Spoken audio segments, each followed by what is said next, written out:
छत्रपती शिवाजी महाराजांनंतर जर खरंच त्यांच्या कार्याचा वारसा जर कोणी चालवला असेल तर ते पुण्यश्लोक अहिल्यादेवी होळकर.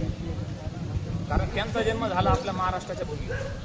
म्हणजे आपल्या दृष्टीने अभिमानाची गोष्ट अशी आहे की आपल्या जिल्ह्यात झाला आहे, जामखेड तालुक्यातील चौंडी या गावी. आणि त्यांचं जरी माहेर चौंडी असलं तरी त्यांनी जे कार्य केले ते संबंध महाराष्ट्रभर केलेलं आहे, संबंध देशभर केलेलं आहे. थोडक्यात जर सांगायचं तर अहिल्याबाईंविषयी की माणसांवर जर कितीही संकट आली तर माणूस खचून जातो, पण स्त्रीवर जर संकट आलं तर ती खचून नाही जात, पूर्ण व्हायबल होत असते, एक साधन असते. पण अहिल्यादेवीविषयी जर सांगायचं ठरलं तर ते आदिशक्तीचं एक स्वरूप होतं. अनेक अडचणी त्यांच्या जीवनात आलेल्या आहेत. सासऱ्याचा मृत्यू, पतीचा अकाली निधन, त्याच्यानंतर मुलाचाही अकाली निधन. आणि एवढ्या परिस्थितीला तोंड देऊन त्यांनी समाजकार्य चालू केलं, राष्ट्रकार्य चालू केलं. खरोखर आपल्या दृष्टीने त्या अभिमानाची एक गोष्ट आहे. आणि